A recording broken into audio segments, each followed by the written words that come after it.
Students, बेटा कल हमने किया था, कौन सी स्कीम्स के बारे में पढ़ा था? फूड सिक्योरिटी के अंदर पब्लिक डिस्ट्रीब्यूशन सिस्टम के बारे में। और इसमें 3 प्रोग्राम स्टार्ट हुए थे जो NSSO ने दिया था। NSSO का मतलब क्या बताया था? नेशनल सैम्पल सर्वे ऑर्गेनाइजेशन। इसकी रिपोर्ट के अकॉर्डिंग क्या किए थे प्रोग्राम स्टार्ट किए गए थे? पहला है PDS, ये मैं आपको पहले बता चुकी हूँ। ICDS, ठीक है, इंटीग्रेटेड चाइल्ड डेवलपमेंट के बारे में। और FFW, फूड फॉर वर्क के बारे में। देखो, जो हमारा PDS और हमारा चाइल्ड डेवलपमेंट सर्विसेज है, इसके अंदर तो ये डायरेक्ट किससे लिंक कर रहे हैं? हमारी फूड से। बट जो फूड फॉर वर्क है, इसमें क्या देना है? एक तो पॉवर्टी को दूर करना है, दूसरा यहाँ पे लोगों को फूड ग्रेन प्रोवाइड करनी है। ये सारी चीज़ें हमने पढ़ी थी। इसके अंदर मेन क्या था कि पॉवर्टी को एलिवेट करना है। प्रोग्राम स्टार्ट किए गए थे कहाँ पर? रूरल एरियाज़ के अंदर। जब पॉवर्टी ख़त्म हो जाएगी तो लोगों के पास क्या हो जाएगा? इनकम होगी। और वो क्या होंगे? इनकम होने के कारण वो क्या कर सकते हैं? अवेलेबल होंगे किसके लिए? फूड को ख़रीदने के लिए। ठीक है, ये सारे प्रोग्राम हमने पढ़े थे। आज का जो टॉपिक है हमारा वो क्या है? नेशनल फूड सर्विसेज है। इसके अंदर national food security. National food security क्या है? एक ऐसा एक्ट है जिसके अंदर लोगों को क्या देना है? फूड देना है और न्यूट्रिशनल सर्विसेज देनी है, सिक्योरिटी लाइफ देनी है। किस पर? देखो, जब फूड प्रोवाइड करना है, इस एक्ट के अकॉर्डिंग लोगों को क्या देना है? फूड प्रोवाइड करना है। किस रेट पर? अफोर्डेबल प्राइस पर, कि सभी लोग क्या कर सकें? अफोर्ड कर सकें। हमने फूड सिक्योरिटी की डेफिनेशन में पढ़ा था कि जो 3 डिमेंशंस है वो क्या होते हैं? अफोर्डेबल, असेसिबिलिटी होती है और अवेलेबिलिटी होती है। तो अफोर्डेबल प्राइस पर उन्हें क्या देना है? फूड प्रोवाइड करना है और न्यूट्रिशनल सिक्योरिटी देनी है। ठीक है, और उनकी लाइफ में क्या बनाना है? किसको? डिग्निटी को बनाए रखना है, कि वो अपने इतना सेल्फ डिपेंडेंट हो जाए कि उनकी सेल्फ रिस्पेक्ट सभी कर सकें। ठीक है, कि उनको वर्क मिलेगा तो उनकी इनकम क्या होगी? इंक्रीज़ होगी और वो अवेलेबल होंगे किस चीज़ को खरीदने में? फूड को खरीदने में। नेक्स्ट है इसके बाद हमारा करंट स्टेट। सबसे ज़्यादा यहाँ पे बताया गया है कि जो पब्लिक डिस्ट्रीब्यूशन सिस्टम है, current state of the public distribution system. अब जो PDS है एक मोस्ट इम्पोर्टेंट स्टेप है। किसके द्वारा लिया गया है? PDS किसके थ्रू जो है बनाया गया है? गवर्नमेंट ऑफ इंडिया के थ्रू। ठीक है, क्या इंश्योर करना है? फूड सिक्योरिटी लोगों को देनी है। इन द बिगनिंग यहाँ पे क्या बताया गया है कि द कवरेज PDS, सबसे पहले जब PDS को स्टार्ट किया गया था, इसका मेन टारगेट क्या था? कि सभी लोगों को देना है, चाहे वो अमीर है चाहे वो गरीब है। मेन टारगेट क्या था? कि फूड अवेलेबल कराना है। किनको कराना है? सभी लोगों को। ठीक है, without discrimination, poor and non poor के बीच में। बट इस पॉलिसी को क्या कर दिया गया? चेंज किया गया। ठीक है, PDS has more revise to make more efficient and target. अब क्या किया गया कि 1992 के अंदर जो PDS की जो पॉलिसी थी कि टारगेट क्या था? कि सभी लोगों को फूड देना है, चाहे वो अमीर हैं चाहे वो गरीब हैं। बट इस टारगेट को क्या रिवाइज किया गया है और इसकी जगह कौन सी जो है टारगेट, कौन सी स्कीम लेके आए हैं? Revamp public distribution system. मतलब PDS को ही क्या किया गया है? रिवाइज करके एक और सिस्टम बनाया गया है फूड प्रोवाइड करने के लिए, रिवैम्प पब्लिक डिस्ट्रीब्यूशन सिस्टम। अब ये रिवैम्प पब्लिक डिस्ट्रीब्यूशन सिस्टम क्या है? इसका मेन टारगेट क्या है?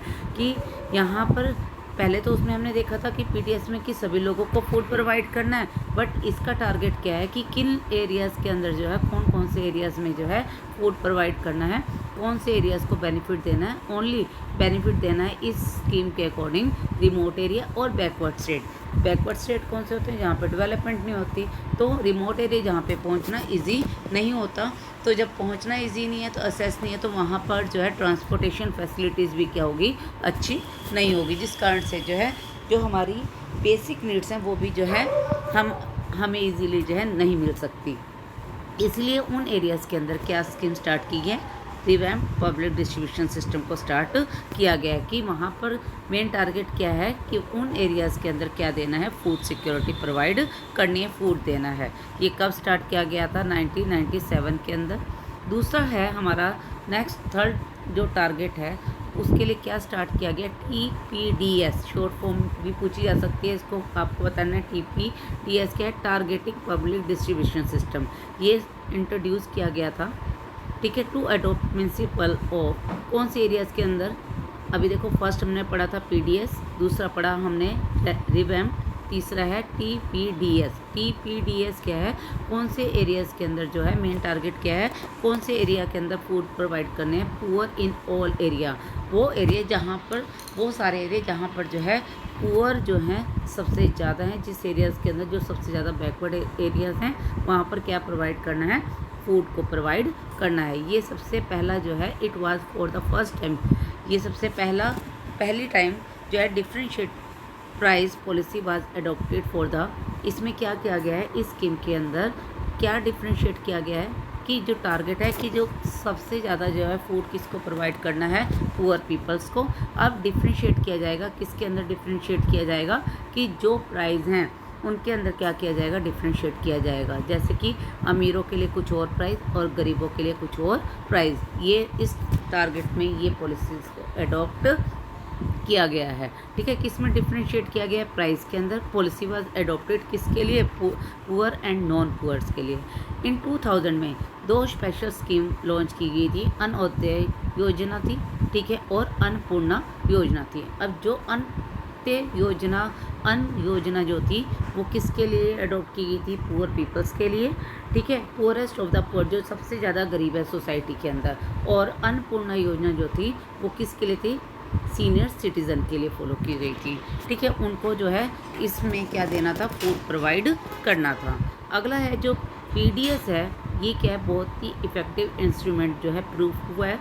इफ़ेक्टिव इंस्ट्रूमेंट का मतलब क्या है कि पीडीएस ने क्या किया है, कौन सी क्या प्रोवाइड किया, फूड सिक्योरिटी प्रोवाइड की है कि जिसमें सभी लोगों को क्या मिल सके, फूड इजीली अवेलेबल हो सके।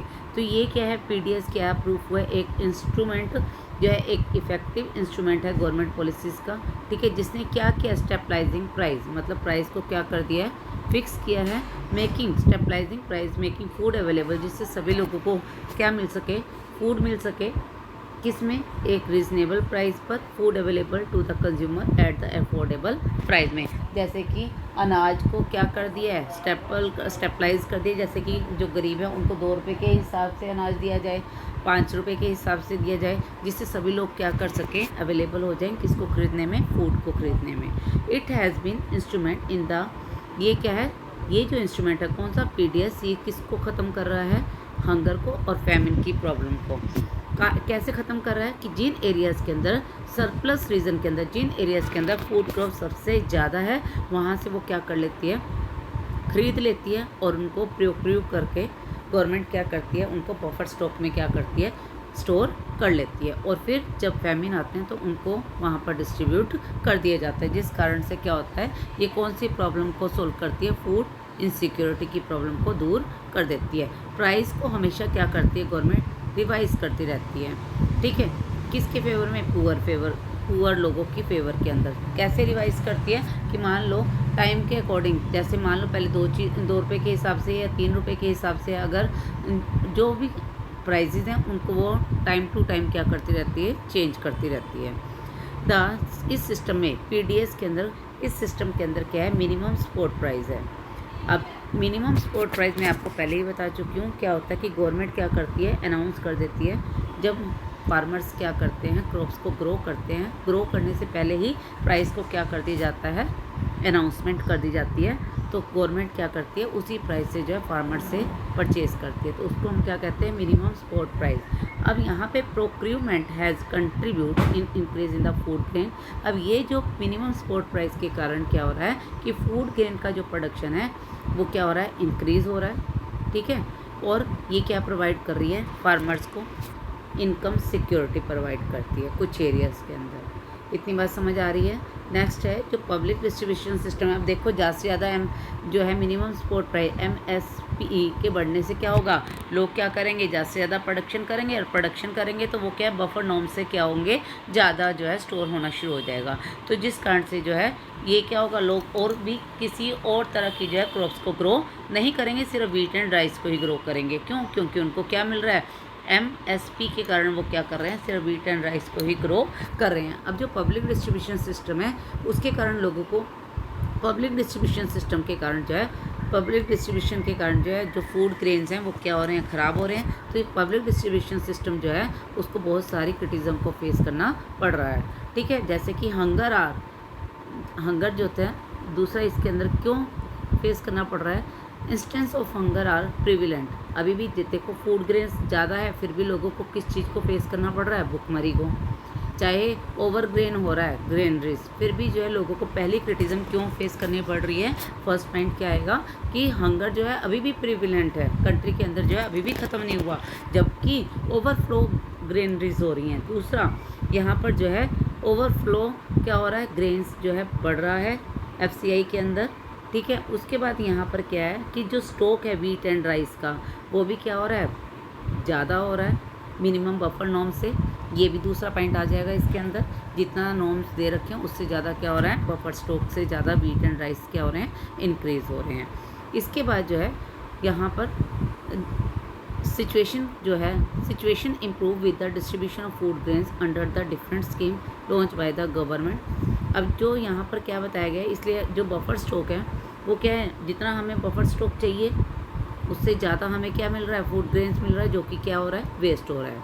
ठीक है, उसके बाद यहाँ पर क्या बताया गया है कि द स्टोरेज ऑफ, अब ज़्यादा स्टॉक हो जाएगा, अब उसको कैरी करने के लिए ट्रांसपोर्टेशन की भी ज़रूरत है। तो पब्लिक डिस्ट्रीब्यूशन सिस्टम जो है क्यों क्रिटिसाइज़ का कारण बना है, एक तो वेस्ट हो रहा है, दूसरा नॉर्म से ज़्यादा है। ठीक है, तीसरा इसके अंदर कॉस्ट जो है इसकी बढ़ती जा रही है। ठीक है, ट्रांसपोर्टेशन की, जिस कारण से जो है अब क्वालिटी भी क्या हो रही है, इसकी बैड क्वालिटी हो रही है कि पड़ा रहेगा फूड ग्रेन्स तो क्या होगा, वो गल सड़ जाएगा, जिस कारण से इसकी क्वालिटी भी क्या होगी, बैड होगी। अब जो है MSP क्या हो रही है, फ्रीजिंग ऑफ। अगला क्रिटिज़म क्या है, जो MSP है वो क्या हो रहा है, फ्रीजिंग, मतलब कि जो किसान है वो गवर्नमेंट को क्या कह रहे हैं कि हमेशा किस चीज़ को बढ़ाने के लिए कोशिश करते हैं, MSP को बढ़ाने की कोशिश करते हैं, जो कि एक सबसे बड़ी क्या है, प्रॉब्लम है किस चीज़ की, कि फूड ग्रेन जो बढ़ता जा रहा है उसको कैसे कम किया जाए, ये जो है एक सबसे बड़ी प्रॉब्लम है। अब यहाँ पर जो है कुछ ऐसे रीज़न हैं जहाँ पर सबसे ज़्यादा फूड ग्रेन्स बढ़ रही है, जैसे कि पंजाब, हरियाणा, आंध्र प्रदेश, वेस्टर्न बंगाल।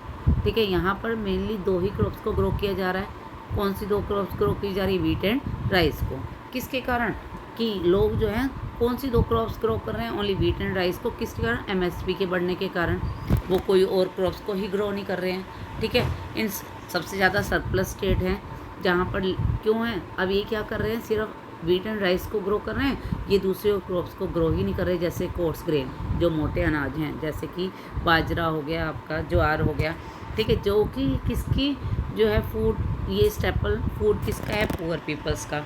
ठीक है, the production of wheat and rice क्या हो रहा है, सिर्फ ये किसका ही प्रोडक्शन कर रहे हैं, दूसरे और क्रॉप्स को तो ग्रो ही नहीं कर रहे, सिर्फ ये किसको ग्रो कर रहे हैं, स्टेपल, ये किसको ग्रो कर रहे हैं, व्हीट एंड राइस को ग्रो कर रहे हैं। अगला क्या होगा कि अब इसको ग्रो करने के लिए ज़्यादा से ज़्यादा पानी की ज़रूरत होती है। ठीक है, तो ज़्यादा वाटर यूज़ करेंगे तो ग्राउंड वाटर लेवल भी क्या हो जाएगा, डिक्रीज़ हो जाएगा। अगला पॉइंट क्या है कि इन्वायरमेंट डिग्रेडेशंस हो रही है, किसके कारण, वाटर लेवल क्या हो रहा है, नीचे हो रहा है। तो ये सारी प्रॉब्लम किसके कारण हो रही हैं, कि MSP के कारण। कि गवर्नमेंट को क्या करना चाहिए, प्राइस को हमेशा क्या करना चाहिए, चेंज करते रहना चाहिए, उसको फ्रीज़ नहीं करना चाहिए, कि मतलब कि बार बार उसको फार्मर्स की डिमांड के अकॉर्डिंग उसको इंक्रीज़ नहीं करना चाहिए। ये सबसे बड़ी प्रॉब्लम आ रही है किसमें, PTS, जो कि किसका कारण है, किसका कारण हो रही है, क्रिटिज़म का कारण हो रही है।